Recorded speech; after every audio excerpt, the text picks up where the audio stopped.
ఇక బీఆర్ఎస్ విషయానికి వద్దాం. మరి బీఆర్ఎస్ పార్టీ ప్రధాన ప్రతిపక్ష పార్టీ అయిన BRS party Congress party fail అయిందని చెప్పి గత 2 సంవత్సరాలుగా వాళ్ళు రోడ్డెక్కని రోజు లేదు, వాళ్ళు ప్రశ్నించని రోజు లేదు. బీఆర్ఎస్ పార్టీ ప్రతిరోజు ప్రభుత్వ వైఫల్యాలపై ఎండగడుతుందన్నది వాస్తవం. ఇంత చేసినా గానీ ఎందుకు వాళ్ళకి ఓన్లీ 25 మున్సిపాలిటీస్లలోనే లీడ్ వచ్చిందన్నది మనము ప్రశ్నించుకోవాలి. 25 మున్సిపాలిటీస్లలో లీడ్ రావడానికి ప్రధానంగా నేను అనుకుంటుంది ఏంటంటే 3 కారణాలు నేను అనుకుంటున్నాను.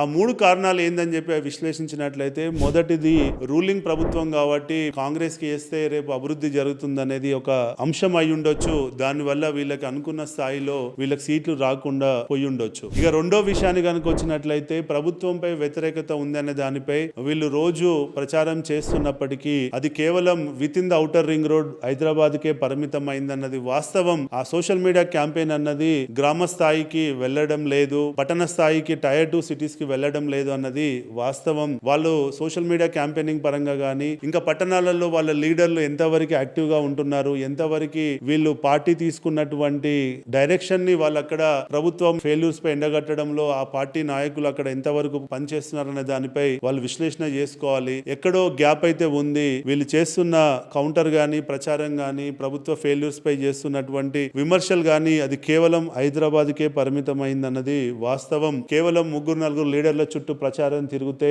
భవిష్యత్తు ఉండదు. కొన్ని వందల మంది లీడర్లు ప్రతిపక్షంలో ఉన్నప్పుడు రోడ్లు ఎక్కాల్సి ఉంటుంది, పోరాటాలు చేయాల్సి ఉంటుంది. అప్పుడే ప్రజలు నమ్ముతారు, మీకు రాబోయే రోజుల్లో మీకు ఓటేస్తారు. ఇక 3వ కారణం విషయాన్ని గనక మనం వచ్చినట్లయితే, ప్రధానంగా ఏంటంటే బీఆర్ఎస్ పార్టీకి క్యాడర్ బేస్డ్ పార్టీ నిర్మాణం లేకపోవడం. ఇన్ని రోజులు గత 10 సంవత్సరాలుగా కేవలం కేసీఆర్ గారి ఇమేజ్ పై మాత్రమే ఆ పార్టీ నడిచింది అన్నది వాస్తవం. ఈ రోజు క్యాడర్ బేస్డ్ పార్టీ ఉంటే తప్ప ఆ పార్టీకి భవిష్యత్తు ఉండదు. ఇప్పటికైనా వాళ్ళు నిద్రలేసి క్యాడర్ బేస్డ్ పార్టీ నిర్మాణం చేసుకోవడంలో సక్సెస్ అవుతారని చెప్పి మనం ఆశిద్దాం. ఎందుకంటే క్యాడర్ బేస్డ్ పార్టీలే భవిష్యత్తులో బతుకుతాయి. భవిష్యత్తులో అపోజిషన్ లో ఉన్నప్పుడు పార్టీలను బతికిస్తాయి. పార్టీని మళ్ళీ అధికారంలోకి తీసుకురావాలి అని అంటే క్యాడరే ముఖ్యం. క్యాడర్ లెస్ పార్టీ కనుక చేయాలని అనుకుంటే వాళ్ళు భవిష్యత్తులో ఇబ్బంది పడతారు. అన్ని రోజులు ఒక రకంగా ఉండవు. కాబట్టి విత్ క్యాడర్ తో వెళ్తేనే వాళ్ళు సక్సెస్ అయ్యే ఛాన్సెస్ ఉంటాయని చెప్పి మనం ఆశిద్దాం.